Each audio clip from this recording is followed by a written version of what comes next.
Assalamualaikum warahmatullahi wabarakatuh. Apa kabar anak-anak Bapak sekalian? Sehat bukan? Ya, kali ini Bapak akan memberikan materi pendidikan agama Islam. Ayo, kepada anak-anak Bapak, diperhatikan ya, sembari membuka buku panduan di rumah.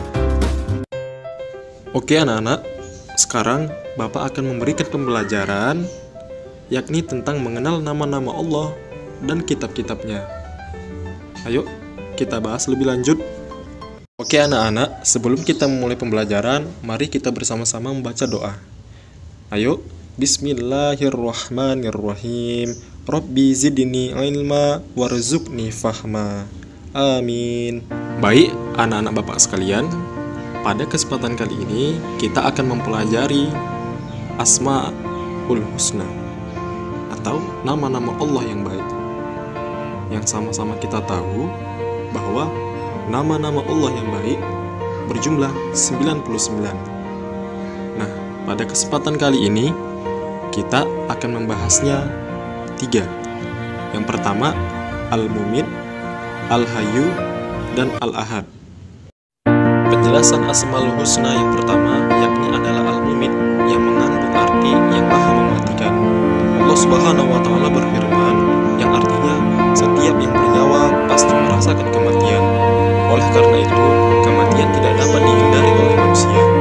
Kematian bukanlah sesuatu yang ditakuti, akan tetapi kematian adalah tanda menuju kebahagiaan abadi. Kemudian, penjelasan yang kedua adalah Al-Hayyu, yang maha hidup, yang mengandung arti bahwa Allah Subhanahu wa Ta'ala hidup kekal selamanya dan yang memberi hidup makhluknya. Hidup atau mati ada di keusahaan Allah. Contohnya, beberapa orang yang mengalami sakit berat, tapi Allah masih berkehendak memberikan kesempatan untuk hidup. Sebaliknya, ada orang yang tidak sakit, kondisinya baik-baik saja, sehat walafiat, tiba-tiba saja dia meninggal dunia. Contohnya karena apa? Sakit jantung, karena terjatuh, kecelakaan, dan lain sebagainya. Maka berdoalah kepada Allah, Ya Hayyu, wahai Tuhan yang maha hidup, hidupilah kami dalam keselamatan dan kemanfaatan. Kemudian yang terakhir adalah Al-Ahad, artinya yang maha esa, yang mengandung arti bahwa Allah itu esa, Allah itu satu, seperti yang tertulis dalam Al-Quran surah Al-Ikhlas yang bunyinya, Qul huwallahu ahad. Katakanlah wahai Muhammad, dialah Allah yang maha esa.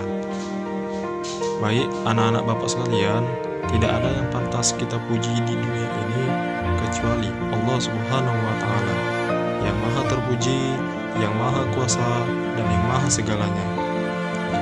Kemudian, kita sebagai seorang hamba, kita harus berserah diri kepada Allah. Kita harus menggantungkan pengharapan kepada Allah, dan kita harus memohon agar kita terhindar dari segala mara bahaya, dari kesesatan, dari musibah, dan keselamatan dunia maupun di akhirat. Oke, selanjutnya kita akan membahas tentang memahami kitab-kitab Allah Subhanahu wa Ta'ala. Ayo anak-anak Bapak, perhatikan ya. Di dalam Al-Quran, surah An-Nisa ayat 136, Allah menjelaskan bahwa A'udzu billahi minasyaitonir rajim. Bismillahirrahmanirrahim. Ya ayyuhalladzina amanu aminu billahi wa rusulih wal kitabilladzi nazzala ala rusulih wal kitabilladzi anzala min qabl wa may yakfur billahi wa malaikatihi wa kutubihi wa rusulihi wal yaumil akhir faqad dhalla dhalalan ba'ida. Shadaqallahul azim. Yang artinya, wahai orang-orang yang beriman, tetaplah beriman kepada Allah dan Rasul-Nya, dan kepada kitab yang Allah turunkan kepada Rasul-Nya, serta kitab yang Allah turunkan sebelumnya.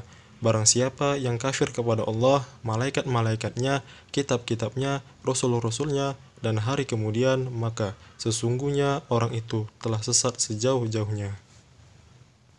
Oke, anak-anak Bapak sekalian, di kesempatan kali ini mari kita belajar bersama bagaimana cara beriman kepada kitab-kitab Allah Subhanahu wa taala.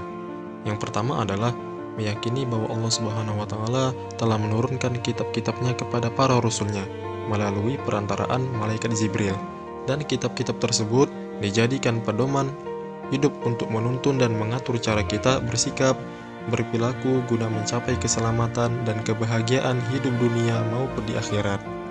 Sedangkan kitab-kitab suci Allah yang harus kita ketahui adalah kitab Taurat yang diturunkan kepada Nabi Musa alaihi salam, kemudian kitab Zabur yang diturunkan kepada Nabi Daud alaihi salam, kemudian kitab Injil yang diturunkan kepada Nabi Isa alaihi salam, dan kitab penyempurna adalah kitab Al-Quran yang diturunkan kepada Nabi Muhammad SAW. Sedangkan peristiwa turunnya Al-Quran itu yang kita kenal dengan Nuzulul Quran. Pertama kali Rasulullah Shallallahu Alaihi Wasallam menerima Al-Quran ketika beliau berhalwat di Gua Hiro di Makkah, dan turunnya peristiwa Al-Quran ditandai dengan diangkatnya Nabi Muhammad Shallallahu Alaihi Wasallam sebagai Rasulullah atau utusan Allah yang ke-40 tahun.